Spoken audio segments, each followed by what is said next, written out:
5, 4, 3, 2, 1. Good. All right, and we are back with our Game of Thrones podcast. All right. So we're not gonna lie to you this time, since it's our last Game of Thrones podcast. Probably, we watched it like a week ago, and we just needed like a week to process the entire episode. Yeah. To be honest, because it was pretty hard hitting. Still, like I don't know if the fact that Game of Thrones is ended is really kind of set in for me. Cause we really love that show. Yeah. I know we just watched the ending of it, and obviously there's gonna be more like there's gonna be prequels and all that stuff. That's what we will talk about. And we'll probably have our own series on podcast on that too when it comes out in a year. But the fact that this current storyline with our current favorite characters and all that stuff is over is almost kind of sad, you know? Yeah, we're gonna miss them a lot. Yeah. But then also it's sad that it ended, but I'm also happy that it ended because no more guessing games. Everyone knows the conclusion. Yeah. But the conclusion wasn't apparently from the people I talked to. Conclusion wasn't that great for them. I loved it. I was okay. I was great with it. I was good with it. Like obviously there are things that I would have changed about this season, but in terms of that episode and based off what happened, I'm not angry about that final episode at all. And towards the end of this episode, we'll talk about more along the lines of what we would have changed and stuff in that season and all that stuff. But yeah, I enjoyed it for sure. Yeah, right. It was different. So let's get started with the. All right, yeah. So first, before we begin, I want to thank shout out to everyone that's listening, Spotify, YouTube, all that stuff. Make sure you follow, comment, do all your thing. We're gonna talk about the episode. All right. So the beginning of the episode, it starts off with Tyrion walking through the streets. Yeah. Tyrion's walking through the streets. Jon and Davos are behind him, and he's looking like he's just like, what the hell just happened? Yeah. They're all pretty like.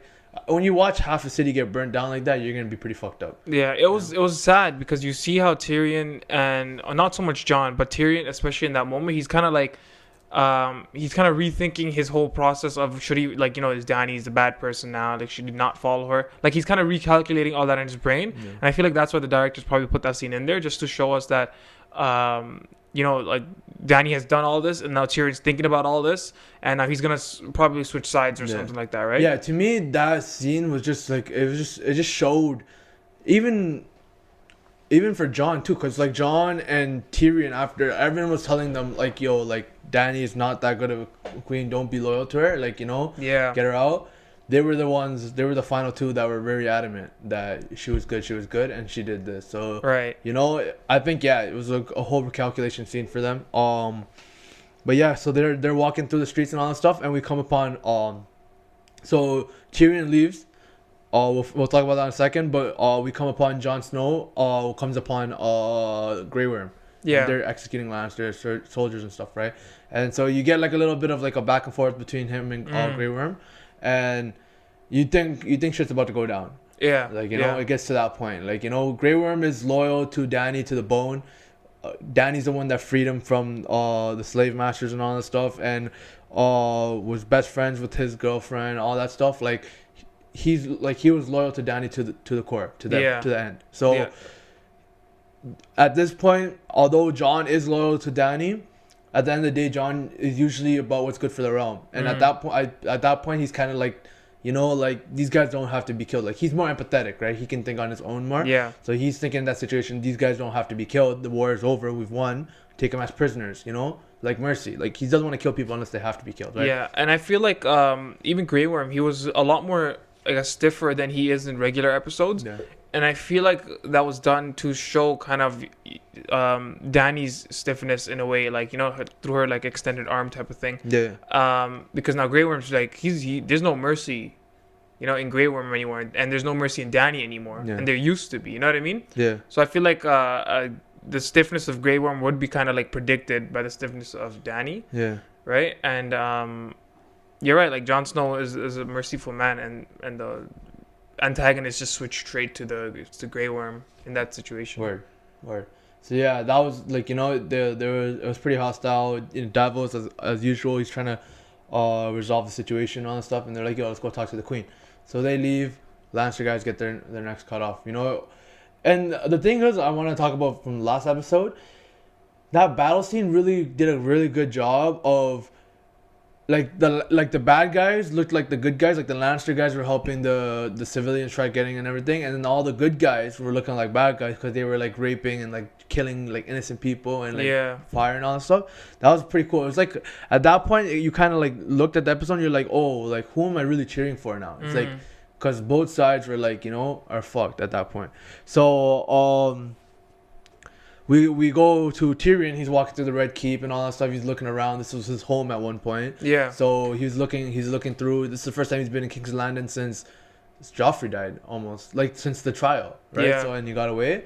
So yeah. So he's looking around all that stuff, and then he goes down the stairs to the escape route that he set up for Cersei and Jaime, and he finds Jaime and Cersei on the floor under the rocks and stuff. So that was probably one of the most emotional parts of the episode. Like just seeing, and Peter Dinklage he did a good job acting that, because that was like I think he was the best guy for that job, like for that whole role throughout Game of Thrones. They said that he was the only one they even considered for the role. So like definitely, he just did a really good job. Like at that moment, I was sad that Cersei died at that point. It was just like it was just really good acting. Like I loved it, and it was a very emotional scene. You can just tell that he had love for his brother and his sister, even though his sister really wanted him dead at times. Like he still had love for them because like at the end of the day they're brother and sister and stuff, right? That's good. You have anything to say about that one? Yeah, for sure. Like throughout Game of Thrones, you can kind of, you know, there's a lot of, I guess, moral type of situations where, you know, it reflects back on the characters. Like for example, Tyrion, his whole entire time he's kind of despised against his sisters, and not so much his brother, but like his family. But then at the end, you see him crying over his brother, maybe even crying over Cersei. We don't really, it's not that clear in that picture. So it kind of relates back to, you know, like family first type of thing, or you always care about your family, and I see that throughout Game of Thrones a lot. Like especially when in the previous episode when Cersei and Jaime, like they died together in the hall. I was telling you know, like Romeo and Juliet type of thing, like they died for love and whatever. So I feel like Game of Thrones has a lot of moral things, and with this was one of the biggest things, especially with Tyrion, because Tyrion's always been a strategic person. We've seen empathy in him, but in this episode especially, we see him cry, which is maybe for the first time. In the previous episode, we've seen like, you know, moral characteristics come out of him that are like, you know, either him or like a million people, like stuff like that, you know. So I felt like there was a real connection between Tyrion, which kind of came further down the line emotionally, in terms of the show, but it was still there. And that scene kind of reminded me why Tyrion has been my favorite character throughout the entire Game of Thrones.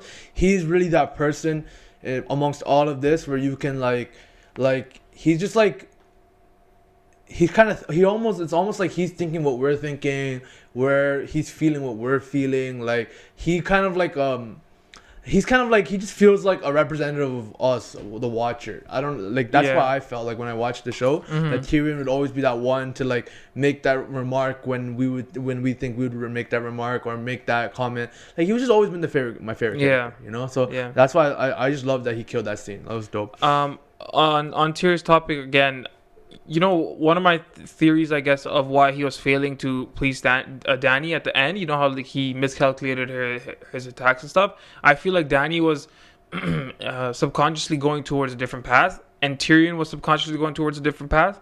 So I feel like that's why he was kind of missing out on what Dany really wants. You know what do you mean by going down a different path? Meaning, like he wanted something different. He thought Dany wanted something different, and Dany kind of already knew what she wanted, right? And I feel like those two things didn't align. That's why Tyrion kind of made those mistakes. Do you know what I mean? If Tyrion knew that Dany wants to burn down the city, he would have helped her burn down the city. But he didn't want that, and she wanted that. Do you get what I'm saying? So I feel like that's where they kind of started splitting paths, and that's what you see at the end of him, like, you know, making mistakes. Dany thinks I definitely see. You get what I'm saying? Yeah, no, I do that. Yeah, that's actually, I actually never thought of that, but that's actually pretty like. Because the whole time Dany is telling Tyrion, like, this, I want to take the city, like, you know, I don't want to be the Queen of the Ashes, all that stuff, right? So Tyrion has in mind, like, yo, like, this is the way I'm going to take the city. So this is the way I'm going to help Dany take the city. But if two people are not on the same path, like, there's bound to be miscommunications, you know? And so what Tyrion's plan would have led to something else, that's not what she wanted. Yeah, exactly. I get what you mean. All right, so after that, Dany comes out. So this whole scene, it kind of reminded me of, like, Hitler It was It was sick. It was a good scene. Yeah, It was- like cinematically, it was amazing. yeah, it was one of the most beautiful scenes in Game of Thrones. But like the way it was a castle, she's coming out on the thing. There's like the flag hung on the big wall. Yeah. The people are standing all in uniform. It's cold. It's like it's snowy. Like it reminded me of like a scene from what's it called? What was that Call of Duty game from from World War II? Modern Warfare? No, I don't know. It was like one of those ones, but like it was when like the Russians are running through the city and shit, and you see like the main building in Germany. Yeah. There's like a Nazi flag on top of it, and like it's all snowy, Okay. and like all the people are on the line going like that. Like it just reminded me exactly of that. Yeah. And I know that was It might be World at War, but yeah. it probably is, but it was that scene. I think that it was actually taken from real life Germany, from what happened in the World War. Yeah. So that just reminded me of that, and as soon as I seen that, I'm like, yo, that's pretty. Like it was fuck. It looked so Hitlery. It was fun. Yeah. Yeah, visually stunning in terms of like it was so dark, but then like there's the colors, the red and the dragon sitting on top, and like when Dany was walking, when the wings flapped out, that shit was like that was like. At that point, you're just like she was the dragon, and it was just such a beautiful scene. Like I watched that part maybe like 5 times, 6 times. Like I just kept going back and forth, just watching it. Boom, boom, boom. Just like when she was walking, the wings flap. It was just so nice. I loved it. That was like one of my favorite visual scenes in all of Game of Thrones. Yeah. Yeah. It was probably like powerful, but it would have been much more better if we knew that she wasn't evil. Then we would have been like, whoa, she's the person. But at that point, we're like, whoa, she needs to die now. You know what I mean? Yeah, that was just kind of like that Yeah. symbolized, like, yo, she's the dragon now. Like, Yeah. she's thing. So she gives like a speech to all her soldiers. She makes Grey Worm her commander of war. Tells and she's talking. She has like a manifesto now. So I think what we've known from Dany, especially now in hindsight, is that she wasn't really a ruler. She's a conqueror. She wants to keep conquering lands, Yeah. and, like, just Yeah, expanding her empire, sure. like Alexander the Great, stuff like that. Like she doesn't really want to. She wanted to take the Iron Throne back because that's where her family's from. But we know that wasn't really her end goal. That was just the beginning of her goals, right? She wanted to keep going and pretty much take over the world. So she goes into this whole rant about like freeing children from all over the world, and like and in her mind she thinks she's legit freeing everyone because from like death, which is so weird. Yeah. Which you never would have thought of with Dany. And the thing is, I think the reason why she feels like that is because she's not on the ground watching these people burn. She's up in the sky, right, or in like a thing. Yeah. So she's not really seeing all these people. Like if she was in the situation where Jon was, she wouldn't be like, yo, I'm freeing all these people. Like she thinks by burning the city, like, okay, cool, like they're free now. Like all this damage. Yeah, they went through all this damage, but they're free now. That's what she thinks, right? It was very dictatorial, Yeah. Like at the end of the day, every bad president, every dictator, every whatever has thought that they were doing something that was good for the country, but it really wasn't. So, it was just like a super typical dictator speech. And at that point, Jon is like looking like Jon and Tyrion are standing right there because Tyrion comes in, and they're just like, yo, like. She's fucked. Yeah. Yeah, She's done. that was crazy. So you have any thoughts on that topic? Yeah. So I feel like Dany going insane was kind of rushed. We only saw it in the last 2 episodes. Yeah. It's kind of hard. That's if there's an ending to the ending to Game of Thrones. That's what's the hardest thing to grasp around is Dany going nuts. You know what I mean? That's probably the hardest concept. It's not even the fact that it ended. I personally didn't think it was. I get what people mean by saying it's rushed. I personally don't believe it, just because from watching the show, I've believed from like maybe like the beginning that from the beginning she was literally watching her brother get burned by gold, like gold on the thing. Like she watched it, and Khal Drogo's like, yo, you look away, and she's like, nah, I want to see it. Like from there you can tell she's kind of nuts, like like to me personally, like I caught on the fact that she's nuts. From the beginning. To me, it was really the fact that when she just goes absolutely insane, like all those signs that she was crazy were there. It was just her falling off the thing in that situation. So I didn't think it was really rushed. I don't know how much more you could have obviously developed it more. Yeah. And obviously, if they had like a season or more, they could have Mhm. developed it more. But I don't think, like, I personally didn't think it was rushed. Like, that's just my opinion. Yeah. Yeah. All right. Um, Yeah, go ahead. but yeah, that scene. That scene was just an epic scene, man. Like, Yeah. there's no other way to describe it. It was just Game of Thrones ending epic scene. Probably that was the one, you know. Man. Yeah. Yeah, that was crazy. All right, so Tyrion walks up to Dany, and pretty much he's just saying like like she's like, oh, you let go of your brother Jaime, Yeah. and he's like, yeah, I let go of my brother Jaime, but you burnt an entire city, and he throws away his pen. He gets arrested, so he's gonna probably get executed at this point, right? While he's getting taken away, he looks at Jon. Jon is just like looking at him, and they're gonna end up meeting up. So, obviously, okay. So Tyrion, yeah, okay. I get where Tyrion's coming from. Obviously, I don't think he could have just. I think he should just wait. Like, I don't know. Like, I don't know how I felt about him going up and just saying yeah, like, and just throwing the pin. Like, I don't know. I feel like he could have just waited on that and then talked to Jon behind their back, kind of thing. What do you think? No, I think I like the way he did it. Yeah. Yeah. Because Tyrion's not like, you know, like a sneaky guy. Yeah. He'll do what's necessary. You know what I mean? Yeah. And I feel like for the plot progression of that episode, it was necessary to him do it right away, so they can so they can focus more on, you know, how they recover from that afterwards. Yeah. Word. And then so they're getting taken away. Arya pops up. It's like, yo, I know a killer when I see one. Like, you know, she has to die. Do you think Sansa on them were gonna bend the knee? All that stuff. So those are all big questions for Jon right now. Yeah. Jon's going through for out of everyone, Jon is going through the worst time right now because this is a girl that he loves. She's a queen now, but he also has this family that's not really his family that he has to worry about protecting because they don't get along. Yeah. So, like, you know, he's going through the most right now. Yeah, and another thing, what really threw Jon off was when Dany's like, we're gonna conquer the whole world from Winterfell to Dorne or something like that. Winterfell to Dorne to Summer Isles to the Great Sea, all that stuff. Yeah. So I think when she said Winterfell, that's when he's like, whoa, you know, that's when his face kind of like changed reaction. Yeah, that's true.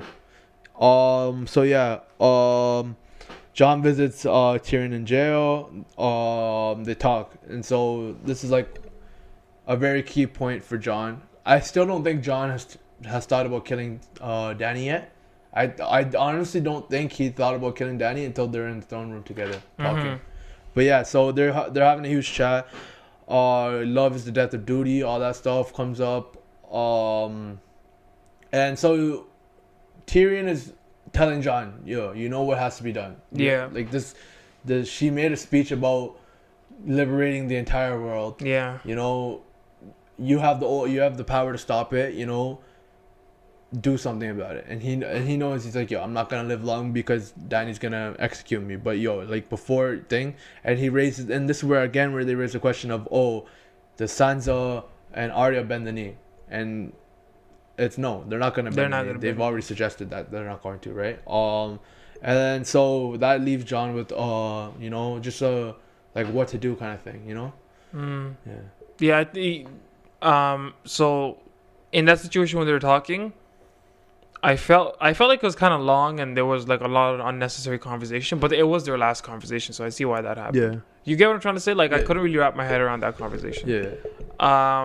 But at the end of it, I mean, Jon does end up killing, you know, Daenerys. Yeah. Right? And I didn't really understand how the thought progression in his head. Like, you know, I wish like he had a monologue where he talked to someone, oh, I'm going to do it. And then he went and did it. But that'll kind of take the surprise factor away. Yeah. But yeah, what do you feel about the like when he met Dany in the room? Yeah, so how he met Dany, like no, like like their room scene, you know, like in the throne room. Yeah, in the throne room. Oh, okay, so so we're gonna get there right now. So so Dany walks in the throne room, does all that stuff. You know, it's the vision from the House of the Night. Yeah, that's kind of cool. Yeah, I knew that was gonna happen. I didn't know that. People thought it was snow, and it turned out to be ashes. No. And then it turned out being snow. Yeah. It actually did turn out being snow because. Was it snow? The thing, it was all snow that was around. Like that was on Drogon and all that stuff. That's all snow. Oh Yeah, shit. because winter was coming, right? And Yeah. it's finally here and shit. But yeah, so it was all snow and stuff. So That was a cool scene. Wait, let me step back for a minute. When Drogon shook that snow off, that was some cool. That was scene. cool. Like you're just walking by. He's like and, personal bodyguard for. yeah, and it shows the trust that Drogon has for Jon, right? Yeah, like you know, 'cause he's a that Targaryen, too. Targaryen. So yeah, so she's walking in House of the Dying Part 2. She's walking. She's gonna touch the throne. She never gets to sit on it, which is pretty. When you think about it, it's like, yo, fuck. She like all this work she went from season 1. You just want her to at least sit on it once, right? But she never gets to sit on it. Jon walks in, and they talk about and then Danny's like, be my, you know, my husband or whatever, my king and all that stuff, and you can like, we can liberate the world together. And I think that point where thing says we know what's good. Yeah. And he's like, oh, what about everyone else? And she's like, they don't get a choice. I think that's when he made the decision. All right, you know what? She's gonna die now. She's gonna get killed. I think till the very end, because when he's trying to convince Danny to have mercy and free Tyrion, I'm still thinking at that point he's still trying to make up his mind. Like, okay, yo, like if she releases Tyrion, then okay, then maybe she does have some mercy. Maybe she is still good. Like maybe she just did that because she was mad, but now she's good. Like he's trying to give her every possibility to reverse what she's done, and so yeah, I personally like, back to your question. I personally liked what they did with the whole Jon the way they Jon killed Danny. I just think like, and plus the prophecy of the thing where he have to kill the person that he loves. That Azor Ahai prophecy. Yeah. So now we know that Azor Ahai doesn't have anything to do with the Night King. It's about the real battle, right? Yeah.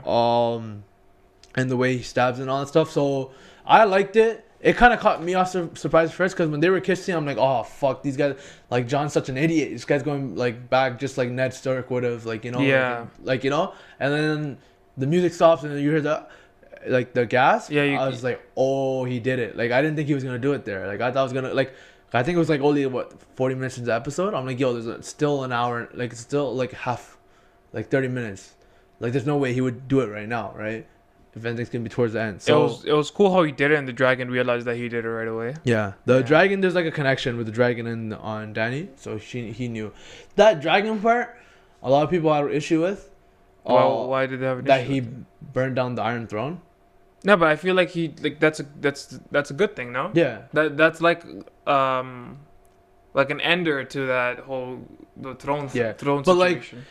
What their problem was is the fact that of everything that it could have burned, like why did it burn down the throne? Like I personally think the dragons are smarter than we give it credit for. I'm pretty sure they're smart as hell. Pretty sure they know that was the reason why Danny died. Yeah. And they're also cheesed that it didn't burn. It didn't even try to burn Jon. Maybe it's because he's the Targaryen.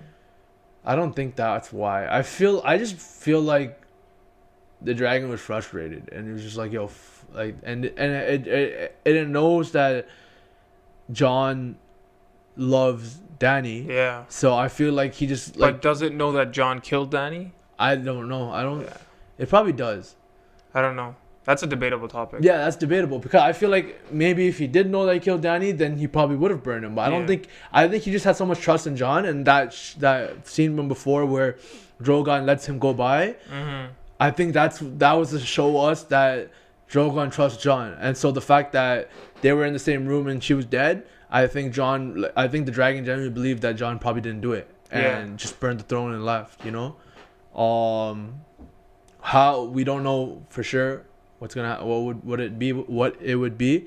I think there's like a behind the scenes episode that came out. I'm gonna watch that later on, and probably they might mention something in there. But I personally think that I don't think that the dragon knew that it was Jon.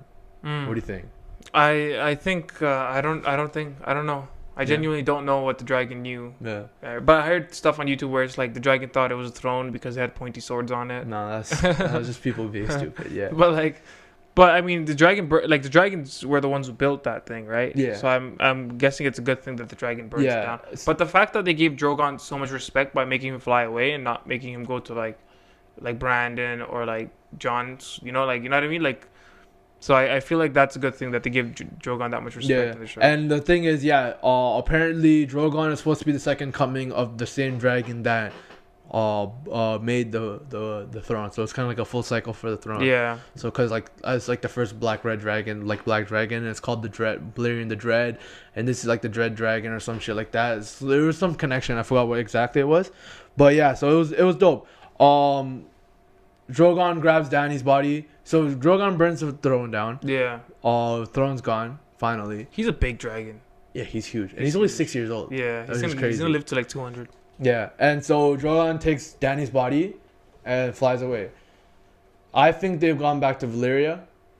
A lot of people say other things, like, you know. I personally think they've went back to Valyria. What do you think? Where else would they go? I think Valyria is And he was seen flying in the east, right? So flying east, yeah. Probably back to where they were. Like, yeah. He's probably I don't know. Can you? Do you think he ate Dany? Nah, I don't think so. I think he probably just took her somewhere for her to rest. Yeah. Like in terms of like her body. Like he probably. You know what I personally thought? I personally thought when Drogon left in season 5 and was traveling around the world, I personally thought he laid eggs somewhere. Yeah. That's what I thought. And so I think that what happened was that he's taking Dany to that place where her nest is the kind of his thing. Nest is, yeah. Like that's what I think. Yeah. Another thing is if Drogon tried burning Jon Snow, wouldn't Jon Snow survive? Because he is Targaryen? Apparently, no, because Viserys burned. Remember from the gold. I think the not burning is only like a magical stuff. It's like a Dany thing, like the select Targaryens, not all of them. I don't think all of them don't. Yeah, burn. maybe the ones that are like worthy or something. Yeah, like that. because like the Targaryens, they all ended up burning by the volcano, right? They all died because of a volcano, so they definitely do burn. You know, so I don't think that's how they died. It was amazing how Varys said each time a Targaryen is born, the world holds its breath. Yeah, coin flip. Yeah. Yeah, that was amazing. Yeah. That was yeah. All right, so I think they went to Valyria. You know, we'll never know. We actually won't unless there's a sequel. But like, I really doubt there will be.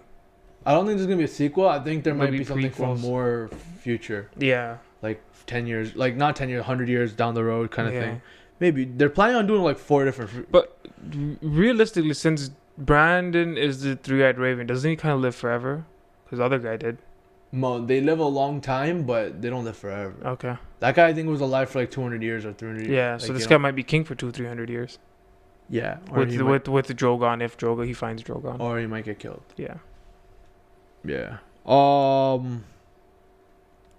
So yeah, after Drogon flies away with Daniel and stuff, it's like a fast forward to like a couple weeks, I would say. Mm-hmm. They're bringing Tyrion. So Grey Worm is bringing Tyrion in front of like a group of the lords of Westeros. So yeah. There was what's his name? Sam. There's a lot of them. Edmure. Yeah. The Knights of the Vale, the 3 people from Knights of the Vale. John, what's it called? What's his name? Yeah, just everyone was there. Yeah. Or so Lady Brienne, all these people were. Person from every house, you know. I'm actually fucking thinking that I couldn't get all of them, but I can't even, like, it's been so long since we watched it. It's just like yeah. So they're all talking about there is no king. Like first of all, it's what to do with Jon. Yeah. Half of them want Jon freed.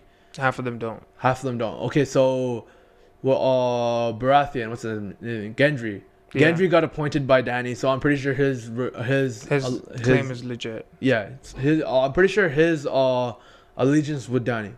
Like, I don't think he's like Dany's the one that legitimized him all and stuff. His alliance was with Dany. The Iron Fleet, theirs was with Dany. They're still with Dany. So, in that situation, when people didn't understand why they sent him to the black, to the wall, is to avoid war. Yeah, it would have been a civil war.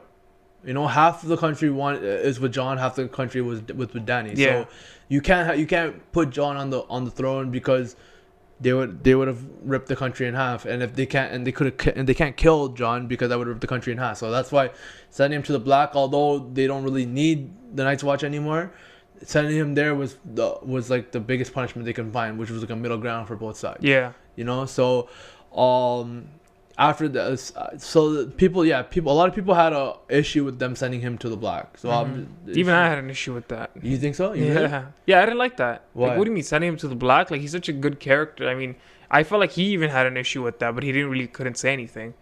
Like this great character throughout Game of Thrones, all his legacy built Yeah. for the night, you know, and he gets sent back to the black to take care of thieves and robbers and stuff. Yeah, but at the beginning, the very first episode, he says, "Oh, my dream is to be on the Night's Watch." Yeah. So you goes full circle. Everything comes full circle, man. That's the thing I realized. Everything comes full circle. He goes back to the Night Watch, and the thing is, last episode or 2 episodes ago, Thorman is like, "Yo, you belong in the North, right?" And he's like, "Yeah, I'm a Stark," and he's like, "No, the true North." So he tells him that he belongs in the North. So, like, it was just like everything pointed to it. I was happy with that. The fact that he got sent to the black. Like, I think if they made him a king, I think I would have been cheesed. Yeah. You know, maybe. so I think him going to the Night's Watch was perfect for that. You know, then the second issue on hand is who's gonna be the king of Westeros. All right, so they all throwing in. Edmure throws his hat in. Yeah, we're like, that was funny. He's just sit down. It just shows Sansa's power. Like now, she's just like there. She was looking at it like she told her uncle to sit down. Like no one cares. No one thinks it's you, right? Yeah. And then they asked Tyrion. Then they ask, "Oh, do you want? It's going to be Tyrion?" And I thought Tyrion would have been good, but him being the Hand of the King is good too. But, yeah. So Tyrion's like, no. Half the world hates that I served Dany. Half the world hates that I killed her. All that stuff.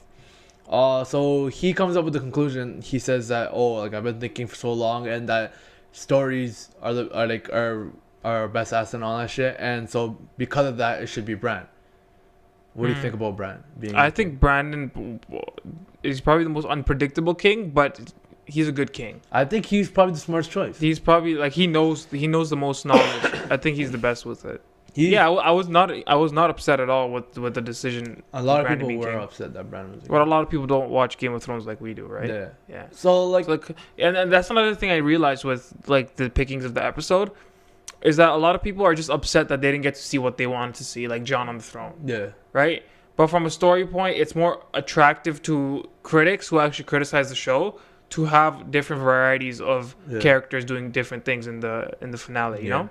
Yeah, exactly. I think the whole world would have been happy that Jon is on the throne, but I think I would have been like, yo, that makes no sense. I would have been like, whatever. Exactly. Like, you know? Bran probably made the most sense in terms of making someone the king, because he knows everything everyone's done. Yeah. And he has, like, control of the Raven, so he knows everything that's going to happen. Like, he has ears everywhere. He literally has the most information to make decisions off of. Proper decisions. Yeah, so, like, there's no way he shouldn't be the king. Like, you know, I thought that was really good that they did that. But he's also a person who would let things happen just for future outcome. Yeah, like if something is meant to happen for the future to go a certain way, then he's gonna. Even if that means millions of people dying. Yeah. You know what I mean? Like he's that type of king. Yeah. But so like I feel like he'd probably be the best king. Yeah. And they kind of suggested democracy in here. I think it was pretty funny that they did that, like. And the fact that the most Reddit person said that, right? Sam? Yeah. Like, he reads the most. He's the one who suggested it. Yeah, exactly. And I think it was kind of funny because, like, North America, like America and Canada, they have something called the Electoral College, right? So pretty much what it is, it's similar to what it is there. So it's like you pick a representative and the representatives form and create one president, right?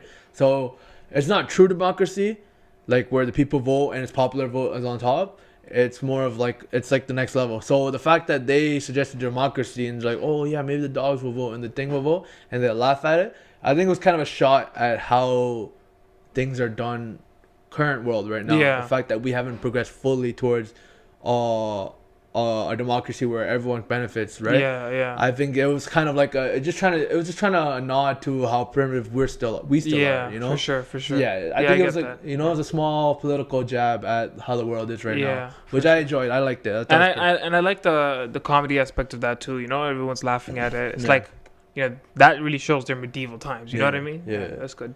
So they all go around. They're saying, yeah, Bran should be the king. Yeah, but they also kind of went towards democracy though, because Bran can't bear any children, and he's like the next ruler should be chosen. Yeah, but it's still chosen by the lords, not the people. So kind of like same thing we have right now. Same thing we have right now. Yeah. So that's what they were hinting at. That's kind of deep to think about, huh? That's the same thing we have right now. Yeah.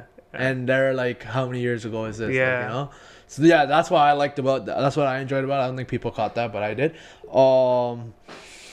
Yeah. So that was good. Everyone goes around saying, I. Comes to Sansa. Sansa looks at both sides and she's like, oh, my people fought too hard for too long, and they want to become an independent kingdom like they used to be. Yeah. What do you think about that?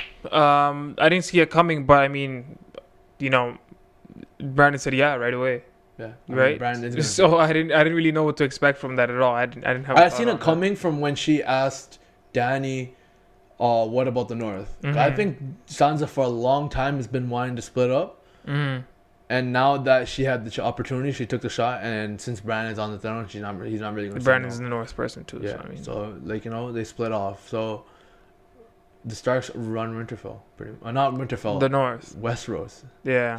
Pretty much. Yeah. They're all run all of Westeros. It's like this is like the story of the Starks from the beginning, right? So yeah. I was pretty happy that the North split. Mm. You know, she can be.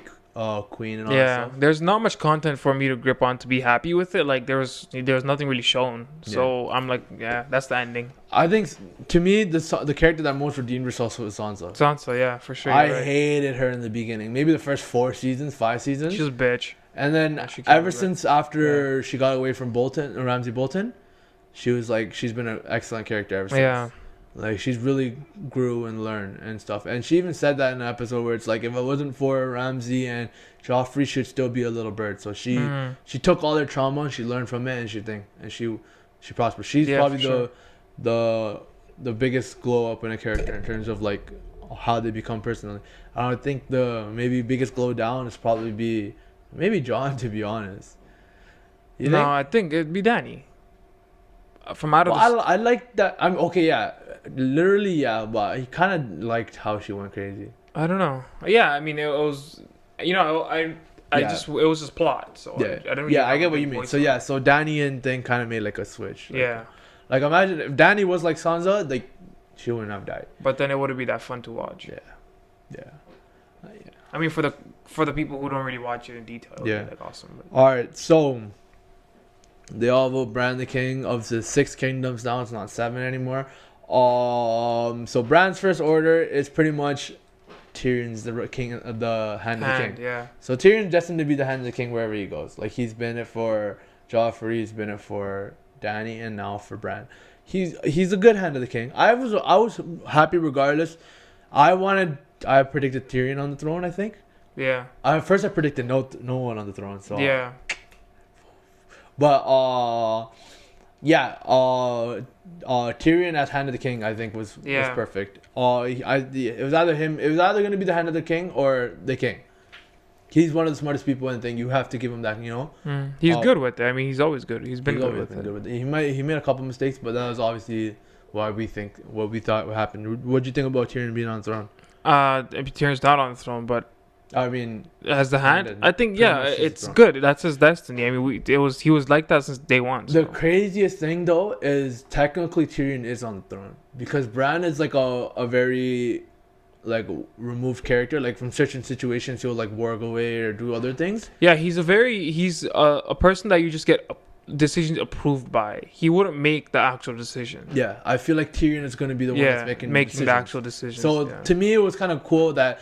It's technically Tyrion's on the throne. Bran has the power. He has the information to approve and not approve.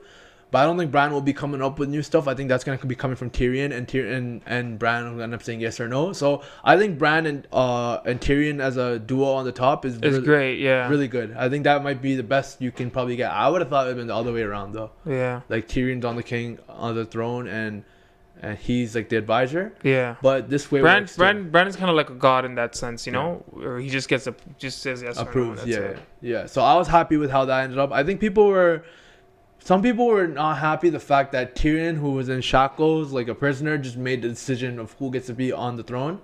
But at the end of the day, Tyrion's intelligence, even if he is in shackles, he's one of the most powerful characters in the show. Yeah. So you have to acknowledge what he said. All right. They go and tell Jon. So Tyrion goes and tells Jon.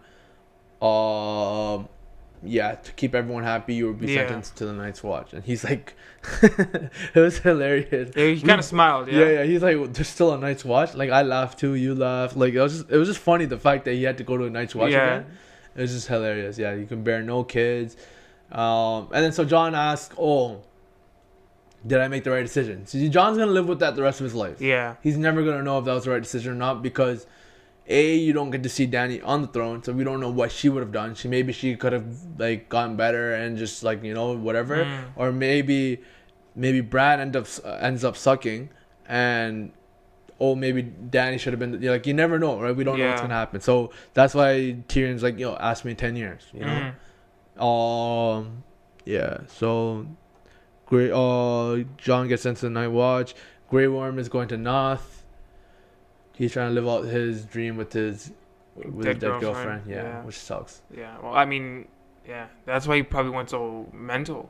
You know? Yeah, he was ready to kill. Yeah, no, it's a good thing he's gone from Westeros. Though. I like Yeah. that. Like he's just bad energy at that point. Yeah. I don't understand. They initially had 10,000 unsullied, Yeah. and they still had so many more left. When we clearly saw them, so many got wiped out in the 12,000. Night's in the how many? It was 12,000. 12,000. Okay, and we saw so many get wiped. Literally, their whole army get wiped out. It wasn't their whole army. I think it was like half their army. Yeah, but like that's what I'm saying. The visual part of that war that happened with the Night's King, Yeah. it felt like everyone got wiped out. They could have showed us I think more better People were that left of what alive. was left. Yeah. But I mean, the next episode they showed like a lot of people Yeah. still alive. So like yeah, no, I get what you mean. I think that was one of the things that they kind of fucked up on is the fact that they didn't really visualize the amount of deaths. They made it seem like everyone died. Yeah. And so when everyone was still alive after, it kind of like what the fuck, where are these people coming from? You know. I think that was a lot. Also a complaint of a lot of people this season. So yeah, Grey Worm's going to North. The Starks are meeting up. They're saying goodbye. That's the reason why we chose this. This is like the victory of the Starks. Yeah. The Starks won. Yeah, so Sansa is the Queen of the North. Bran is on not the Iron Throne, the King of Westeros. What's his name? Jon is the King of the North, like the King of the Night's Watch, commander of the Night's Watch. Yeah, commander of the Night's Watch. But he's pretty much runs the shit. Yeah. And then Arya is like, I'm gonna find out whatever's west of Westeros. Yeah. I think that'd be a cool spin-off. Yeah, maybe. I'm not sure if it's confirmed, but it'd be a cool spin-off. I don't think they will do it. I don't know if it'll be that interesting, to be honest. For me, personally. I think it would just be interesting to open up the world. Like, to see, like, they would use her to explore new worlds and shit, right? So it'd be cool in that sense. I don't know if, I don't think they will do it because then they would have to sign her to a character again and all that stuff.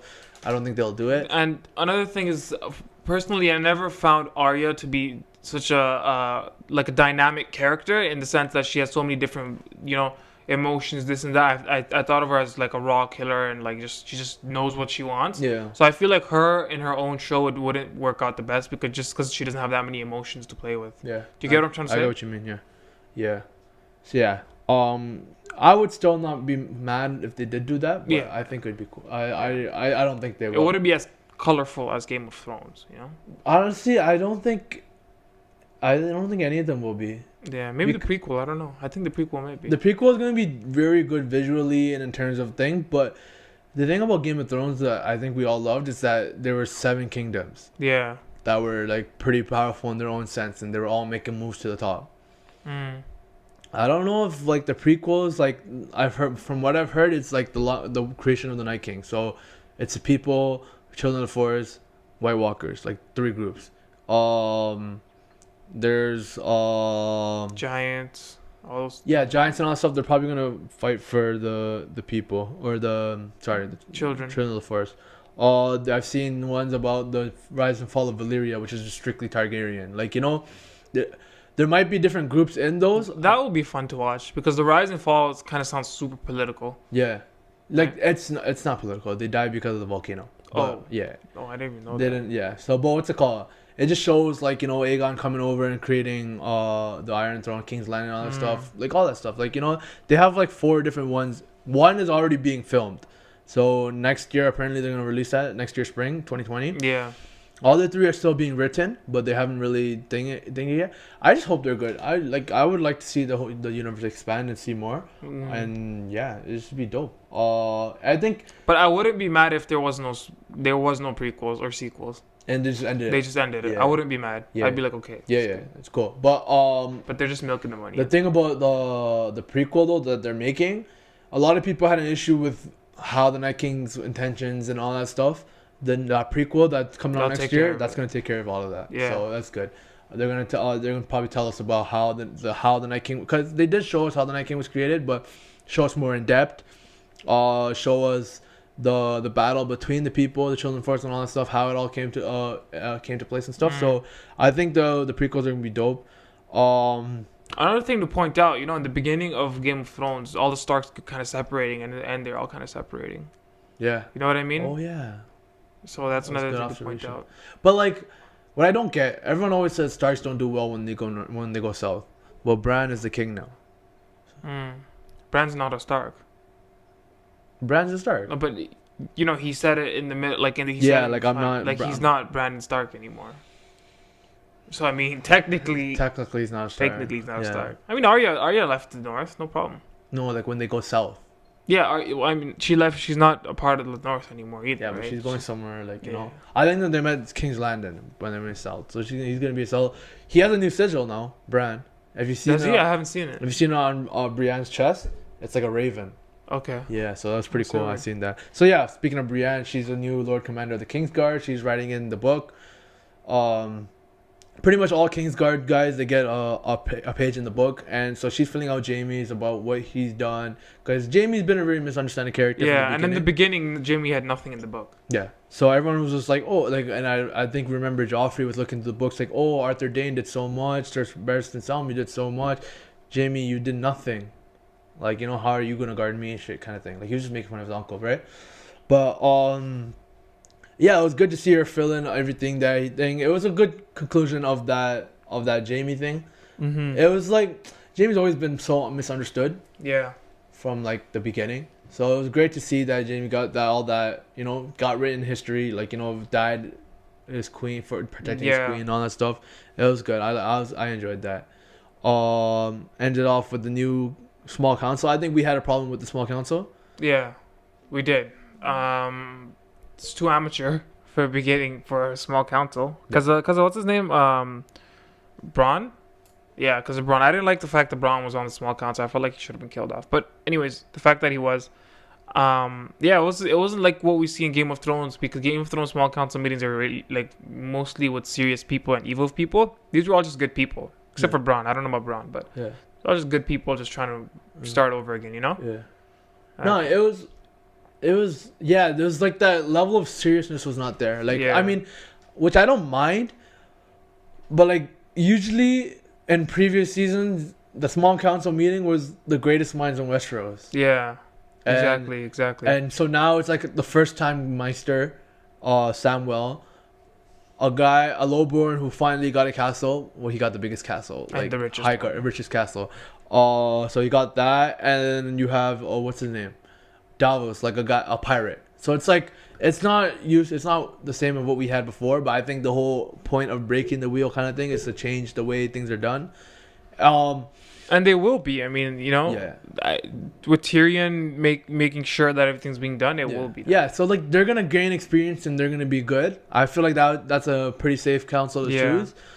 You would think that they would pick more experience, but at the same time, it's like when you think about it, like nowadays, like we want younger people to rule because they understand how younger people issues, right? These people are all people that come from bad situations. So Bronn is like a lowborn, Davos is a lowborn, Sam is a pretty highborn, but he's always been picked on. He's been through the wall, all that stuff, right? Like these are all people that understand the plight of people all along Westeros. So I feel like they will make great decisions that like they're just bringing youth to a council that's never really had youth. So I think that's good for them. So in that sense, it is good. Same time, like you obviously in past seasons, some of the highlights were the fights in the small council, like when Tywin was the hand and all that stuff. So but Tyrion was also the hand of the small council for a while. Yeah. So yeah, it'll still be good. Like everyone, like it just seems like everyone is so like they're all friends. Which is a good thing, right? Yeah, They're just ruling. It's a good thing for them ruling, but it's a bad thing for people watching. But the show is done, so it's not like we're gonna be watching them on the throne. I just think people were cheesed that it's a relatively happy ending. Yeah, essentially. It's just that's what I'm saying. You know, like I don't really have too much words on how the plot went by, but my emotions on the ending was like I liked it. You know what I mean? In a short way to say it, I liked it, and I liked the fact that it was not a cliche ending like Jon on the throne. I was so surprised by the fact that Jon was sent to the north. I felt kind of sad for him, but I feel like that's what he wanted, right? Yeah, that's what he wanted. Yeah. So yeah, the small council. And he met Snow. Yeah. Or Ghost. Sorry, Ghost. Yeah, small council. So they show like a montage of the Stark children going their each ways. That was cool. I like that. Yeah. And it was like a remix of the Game of Thrones music and the Stark music. So it was like, and I think the original name for the books that they were gonna make for this saga for the ending was called The Time of the Wolves. So George R. R. Martin from the beginning had all the Starks in their situation. They're gonna win it. So yeah, it was kind of fitting. And then at the end we see Jon Snow going north. That was like it was the same north. Scene. Yeah. It was the first scene of the show, so it's like a full circle again. And then Jon Snow's going north. A lot of people thought he's gonna be the king of the wildlings and stuff, which I don't think. I think he's gonna be a king on the Night's Watch. But just his story itself, like his kind of like destiny, I feel like it'll bring him back to the south for some war or something, which won't be like obviously a show, but you know, just like in the back. I don't think he's gonna end on the throne and end up in the north like that. Like I think maybe as time goes by, maybe he comes back and joins Sansa to help in the north. Or something like that, because he left the north already before. But maybe he's tired of all the south politics and just like he just wants to chill out, find some northern girl. Yeah. Do you think he ever fall in love with the north? Yeah, he will. I think, bro, both his situations, like he ended up killing both his girls. Yeah. I don't think he wants to ever fall in love again. He's a sad character now. Yeah, like he's a sad character. Yeah. I would not want to be him. Yeah. Like his whole thing is just pretty much doing what's best for other people. Like literally everything that happened to Jon, like Jon Snow just wanted to be part of the Night's Watch and just chill in the north. That's all he wanted from the beginning. But he got dragged into so much shit. I think now he just wants to be up there and stay up there. I don't think he's gonna come back south. And even if they did write the story of Jon Snow and the history books and all that stuff, I think everything he's done so far is more than enough. Like he's done way more. He's good. Like I mean, this show's good. That's what I'm saying. This show's done. Good. Yeah, I just want to see more on Drogon, but like that's me personally. Yeah, I want to know what happened to Drogon. Okay, so what are the things that you want, like that left you wondering the show? What happened to Drogon? That's pretty much it. I didn't really wonder off anything because it's a conclusion, right? I'm ready for the conclusion, and they concluded it. And I'm wondering what's gonna happen in the prequel. That's gonna be lit. Yeah. That's what I'm kind of looking forward. This one's kind of concluded in my mind, you know. Yeah. To me, what happened with Drogon? How are these I kind of wanted to see a little bit of how how Westeros is gonna work. Like, is Westeros really gonna be like happy for 100 years now? No, I don't know. I mean, there's no antagonist at this point except for Grey Worm, but like Grey Worm's gone, so. Yeah, he's gone. I don't think he's gonna be an issue. Yeah, so I mean, there's no antagonist, so we don't really know what's gonna happen. There's probably one just boiling somewhere, just growing up as a baby, like he's just born when they were appointed kings. Yeah, or their parent got burned in the King's Land and all that shit. Yeah, that type of shit. Yeah. You know, every time a villain, and this show does a good job of it. Every time a villain died, the same episode Joffrey died is the same episode they introduced Ramsay Bolton, and there's always a villain. You know, so I'm curious.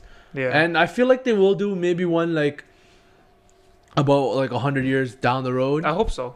I hope they do. And they just talk and they'll be talking about this show like it was like ancient history, but we'll be like, yo, what the fuck, So I'm excited for all the prequels and all the spin-offs and all that stuff. I want to see how they all go. This is gonna last a good 50 years. Yeah, they're gonna milk the fuck out of. Last a good long time. But you think that's gonna ruin it though? I think so. I think it will. That's what I'm saying. I wouldn't mind if they just ended it right here. Yeah. Because the more diverse they try to go, the more possibilities for mistakes. Yeah. Right? Like they can just create 1-2 episodes where it's like, yo, what the hell, the CG's off and all that shit, and they'll be like, oh, they're going big budgets for all of them. Yeah. So, I mean, and on the other end, it can also become like Marvel. Yeah, It can exactly. become amazing too. Yeah, yeah. You know? That's what I'm hoping. But I hope they do it justice, do it well. The only Yeah. thing that scares me is the fact that George R. R. Martin is super old. Yeah, he might die. He might She die be at any fucked. time. Like, yeah, and they're fucked. But No, but even then, like, I think these guys will manage perfectly fine. yeah, It will be less complex, which I don't like. I want more complexity in the Yeah. show. But yeah. yeah. I just hope they keep going in, keep writing shit, and like just keep it going. Like it'll be dope. I think I'll fuck with it. I'll watch all of them if they keep coming out. So they have a viewer in me. Anything else you want to discuss? Nah, we'll definitely do a prequel. Yeah, oh review. yeah, we're gonna talk about the prequel for sure. I think maybe like in 6 months or something, we should do like an entire show one where we just talk about all the best Yeah, moments of the entire for shows sure. and all that stuff. Yeah, we should. Like somewhere down the road. Maybe Like, when the prequel trailer is released, we might do it. yeah, we'll do it for that. Yeah, that's a good We'll idea. talk about the previous Yeah. show. So yeah, this is the end of Game of Thrones. Sad day for a lot of people, happy day for some people. Keep on watching whatever you're watching. Send us some shows. We're down to do this for more shows if you guys send us some good shows. But yeah, this is us signing out. Take care, guys. Peace out.